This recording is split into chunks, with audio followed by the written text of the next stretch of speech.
So fear is false evidence appearing real. You made up something in your mind that you haven't seen, and now you're like, oh, this is what's going on. And no, you have to understand the environment you. And so, nevertheless, this was really weird for New Zealand. Yeah, no. And on fear for me is going off that. I think people have to realize that you're fearing a lady who, if you know anything about her, I did my little bit of research. She's just a mother. She's a mother of like 2 or 3 kids, and you're fearing her. Like, what is so? And people throw the words at me, hate speech, and she is doing this. And do you truly think she's that powerful that she's going to bring an army together to take out all the trans in the world? And people have the same idea of her as J.K. Rowling.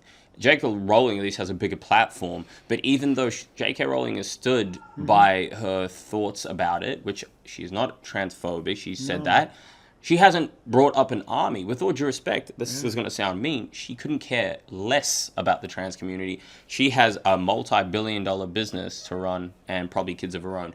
Her last thought is trying to take out the trans community. And if you want to look at anyone in a way where they're your enemy and you don't want to listen to reason or logic, that's just how you will think. You have to remember there are people out there that will tell you things that you don't want to hear, which is totally okay. The same way someone might say, these are the statistics on African Americans or Africans or whatever it is. It might not sound nice to hear, but guess what? Those are true things. I can either take it and go, oh, well, I don't really believe it, and that's fine. Go on your way. Or I can go, well, yeah, that makes sense. Maybe we can work together and figure something out. And this whole thing isn't about hating a group. It's about drawing a line. And I've said this, I think, once. Drawing a line because there is no line at the moment. It's very new. So when people are saying, Posey Park is this, that. No, she wants there to be a direct line. Where does it stop? Where can we go, okay, as a government, a society, because we're supposed to be democratic, of course. Citizens, there might be a lot of citizens who are too scared to say this, but they might say, we don't mind that you want to be a fish, a man, a woman, whatever it is. Be whatever you want. But can I draw a line so we can find out that we won't see me in your locker room naked because I've said I'm a woman? And those are the things I think as a society we come together and go, well, sure, let's figure out some rules. Benda cannot go into a toilet just because yesterday he decided he's a woman.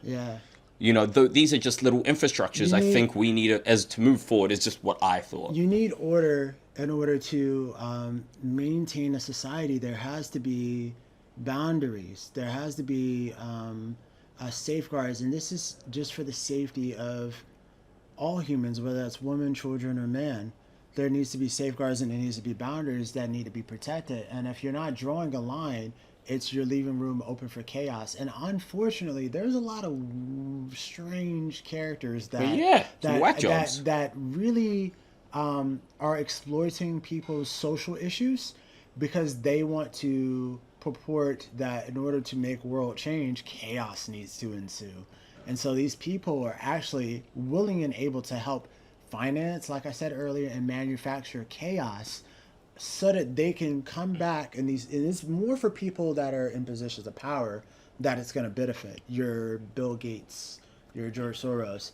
They can come back later and just go, now you see all this chaos that's going on? Okay, us in the World Economic Forum, now we're going to give you a new way to maintain your society. We've brought up some new laws for you guys to help keep you guys in your little pockets. And that's all that's going on here.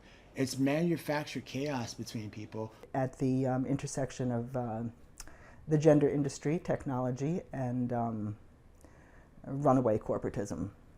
I got into writing about this industry because I was in activist circles.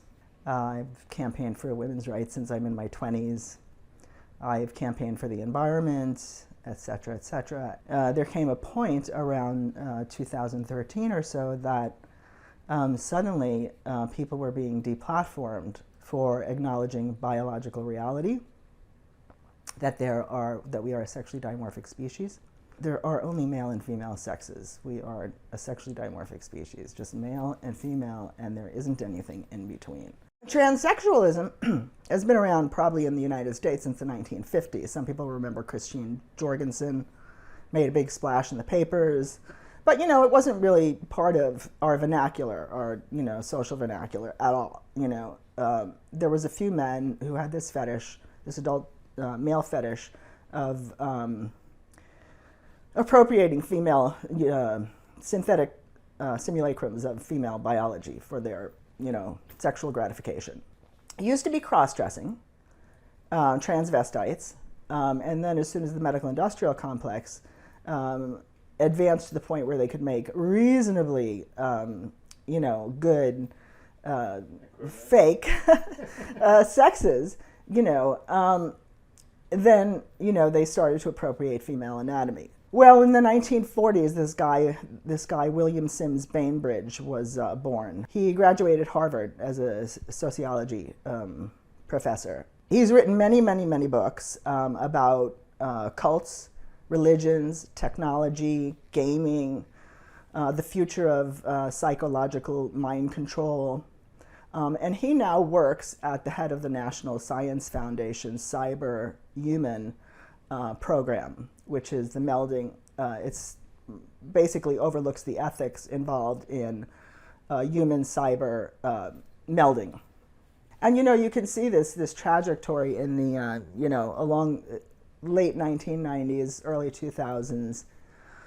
There was a big shift in the culture from, you know, data, from the digital age and the information age, and it sort of moved into artificial intelligence, transhumanism, robots, nanotechnology, biotechnology, etc. So this is kind of where we're going now. This is like the future trajectory of this. But, you know, Silicon Valley has been pushing a transhumanist agenda for, you know, since the early 2000s, late 1990s. So then Bainbridge meets up with another interesting character, Martine Rothblatt, who is also a transhumanist. And Rothblatt is, he's a transsexual. He's a man that's appropriated simulacrums of women's biology for himself, and he calls himself, you know, transgender or a transsexual. And he's traveled around broadly in the culture in many different circles because he's accomplished so many different things. He's very well renowned and very well, you know, appreciated for his accomplishments. So he's been in the tech sector, he's been in the medical sector, he's been in all over Hollywood. You know, he's been on Oprah and he's been on a million different shows, you know, with his robot wife, which he created. Rothblatt wrote a book, and it's really a blueprint of what's going on in the culture now. This is his ideology, working off of the work of Bainbridge. Whereas we're going to disintegrate the sexes, the boundary between the sexes. There'll be no youth and age. There'll be no, you know, male and female. There'll be no, transhumanism is like boundarylessness. You know, you're out there in cyberspace. Ultimately, while you're getting there, it's an upgrade in humanity, melding yourself with machines, you know, transferring reproduction, human reproduction to the tech sector. In, I think it was late 1980, he got together with a whole bunch of other transvestite lawyers and transsexuals, and they created a document, which was the very first gender bill, which brings disembodiment into the law, the sexual objectification of female biology, you know, into parts, and making a human right out of that. Right? So what do you mean disembodiment? Well, where he's going is full-on disembodiment, where everybody lives in cyberspace. We live in a virtual reality. We don't live in our bodies anymore. We're going to be uploaded into cyberspace. Well, in order to sell that to the public, you know, transhumanism and disembodiment as a life, you're going to have to groom them and get them there. And the way to do that is to create this ideology that says that you can choose your sex. That's disembodiment. You can't choose your sex. You are the body that you were born as, no matter what happens to you. I mean, in 200 years, if they dig up my bones, you know, they're going to find a female, you know. You can't change that. So the ideology is promoting the idea that you can, right? So, and they're driving this ideology into children's schools. Not only their schools, they're driving it into their entertainment. their social media platforms, their schools, all the organizations that, that cater to children are all jumping on board with this ideology. And this has only happened in the past 10 years. I mean, before this, we didn't hear about this word. We didn't hear transgenderism. We didn't even hear transsexual. 2014, Laverne Cox was on the cover of Time magazine, owned by Mark Benioff. And, it announced a transgender tipping point when there was really nothing preceding that to warrant that would be a tipping point. 2014. It was just like dropped fully formed into the culture. And then from then on, it was just like a chant over and over and over and over and over again. You heard transgender rights are human rights, trans rights are human rights. These huge NGOs, these very huge, powerful non-governmental organizations serving the LGB community worked hand in hand with international law firms like Hogan Lovells and Denton's and Reuters Next Law and Open Society Foundation lawyers to start to create legal guides for transgender children. So they start to build this edifice of transgender children to drive this narrative, that you can be born in the wrong body. And so we heard all these, initial stories about these poor children born in the wrong bodies, right? Which is now, a decade later, has morphed into just express yourself, right? Hi, my name's Knox Zajac. I'm 11 years old and I go to Wyndham Middle School. I'm a 6th grader. I was in the library and this book was on a stand. I'd like to read you a page. My back over my hips as I ask if we should take our clothes off. And he's saying yes before I finish my sentence. He's pulling off my t-shirt, laughing when I can't undo his shirt buttons. He's undoing my belt. I'm reaching into his bedside drawer for a condom. We're kissing.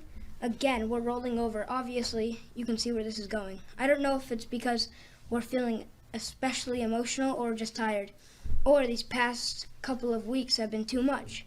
But this reminds me so much of the first time we had sex. We were both fucking terrified, and the whole thing was kind of terrible because we didn't know what we were doing. But it was good too, so good, because we were a mess of emotions, and we were scared and excited, and everything felt new. So this sort of feels like that. Nick touches me like he's scared that any minute. Now, this book was at my middle school, and it was on a stand. When I rented it out to show my dad it, the librarian asked if I wanted more and if I wanted a graphic novel version.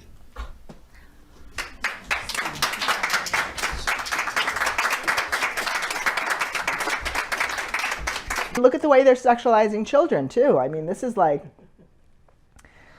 the first people to dissociate from their physically sexed body are rape survivors and kids who have been sexually molested, right? They dissociate, because they're being traumatized sexually, right?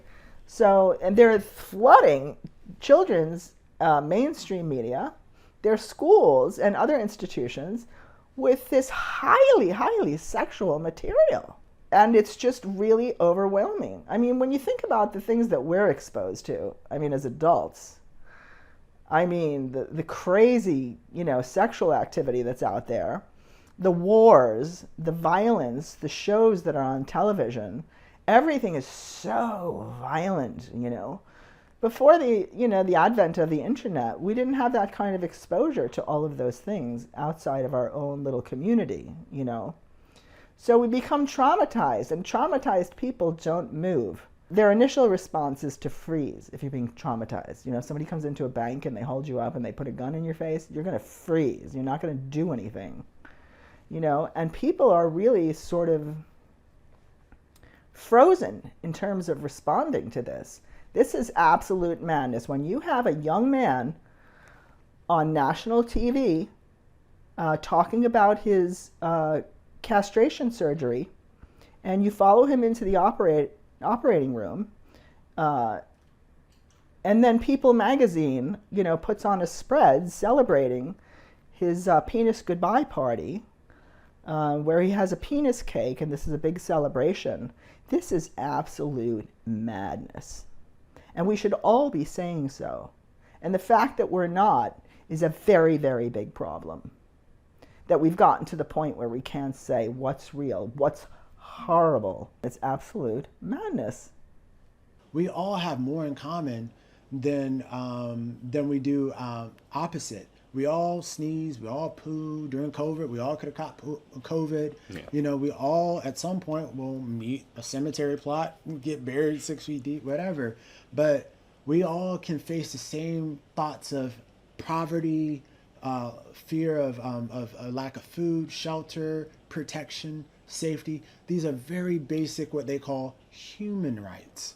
And so she's just trying to make sure that human rights are being balanced as much as possible across the board. Yeah, because one group... Because she wants you to be able to live your life freely. If you want to, you know, sleep with whoever you choose to sleep with, that's on you. That's a choice that you have to make, and you have to live with those choices or whatever lifestyle that you choose to live. I actually got into a disagreement with one of my trans friends, who's a good friend of mine's that, you know, I've always been there for, I was very genuine with, regarding that keyword lifestyle. And you know, she got upset and she said, oh, it's not a lifestyle. And I said, well, if you change yourself physically, you have to live with it. If you have to live with something, your life revolves around that. So it is a lifestyle. You styled your life around that change of identity. So it all factors in. And it's like cosmetic surgery for people who go and have a very like big altering face surgeries. They do call it a change of a lifestyle because you might need to drink differently because you've split your tongue in two. You might need to go into different jobs or sectors because you've done something quite... If I get tattoos all over my neck and I can't get a certain job, that is a lifestyle. A change of a lifestyle. It's so a lifestyle change. your life is going to be different. Yeah, it all factors in. You can't tell people, I'll just ignore my tattoos. I know I look like a bikie, but just like... And in a utopian world, I think that would be great. In a utopian world, yes, everyone would forget about everyone. But we're not in that world. But it's unrealistic. And the reason why it's unrealistic is because if someone sees a tattoo on their neck, out of pattern recognition, like I said, there's prevailing patterns. Pattern recognition is a way people protect themselves. And so they associated tattoos sometimes with criminal gangs or something that may not be very friendly to society. I'm about to go to Vegas to remove the tattoo. Yep. The reversals keep coming from Black China. I'm still on my healing journey. On Sunday, the model, who now goes by her birth name, Angela White, shared the process of getting this demonic tattoo removed from her hip. Y'all know that I have this Baphomet tattoo, right? It got to come off, you know what I mean? I'm not about to have no mark of the beast, anything like that. In the caption, Black China explains Baphomet's link to the occult and Satan, claiming the deity's goal is to create and spread chaos, abuse, and torment his victims.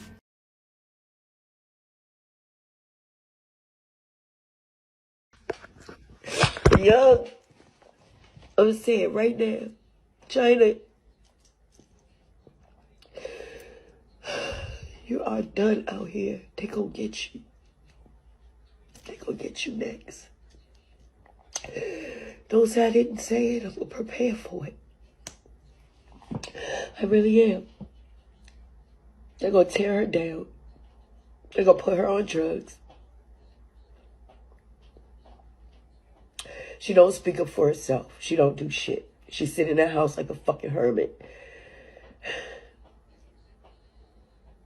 I'm just done with it. I'm definitely afraid of her. I swear to God, she would sacrifice me for more. What is she doing at the Grammys? For what? You ain't did shit. I can't complete nothing with a weak ass nigga. I'm coming out my feelings, and when I come out my feelings this time, nigga, I ain't gonna worry about King. I ain't gonna worry about Dream. I'm not gonna worry about Angela. I'm gonna get my soul right. Okay, so she says you're in the Illuminati and she's going to break down your doors to rescue you. That was the latest thing we posted. Mm-hmm. Did that hurt you that she did that? Mm-hmm. Yes. Why'd she do that? I have no idea. I don't know. I don't know. You're not in the Illuminati? No. No, because I told the people today, I told the people waiting for you to get here, I said when she come, I'm going to ask her where the sign-up sheet is because I don't get invited to things. Well, today, they've, like anything else, they've changed it. They've turned everything around. What's old is now new. What's wrong is now right. So this is the same thing. So it's a goat, which is transitioned to be both a male and a female. One hand goes up to God, one hand goes down to Satan. And this is who they all worship. Every last one of them.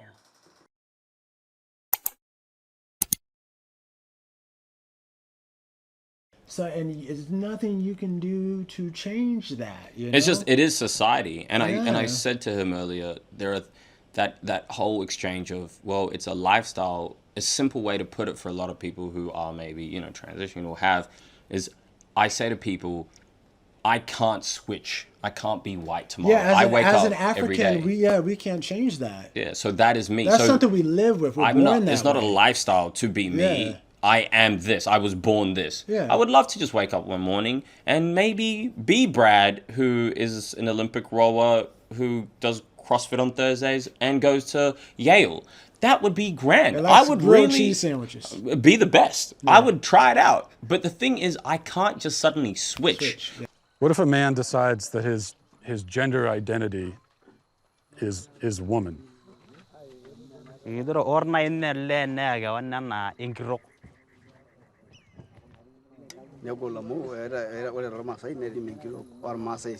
woman has its own duty, and a man has its own duty, and a lady cannot do the duty of a man, and a man cannot do a duty of a woman.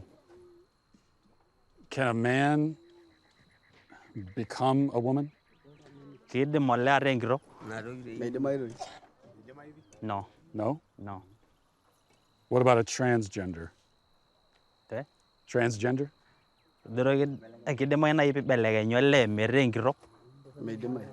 No. No? It look like if you want to become a lady but you're a man, you have something wrong in Something your mind. wrong. Something wrong in your family, something wrong in you. What about if someone was non-binary? Come again? Non-binary? You know, like non... Like someone is you're not a woman, you're not a man. yeah, someone is neither. There's something else. Is that...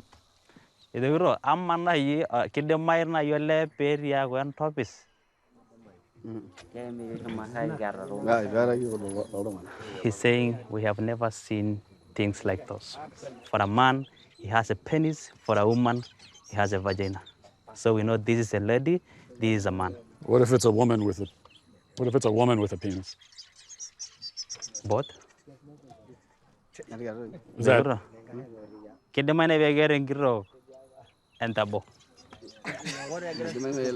People are laughing. Is that a dumb question? Hey guys, if you want to watch more clips, click here. And if you want to watch the full podcast, click right here.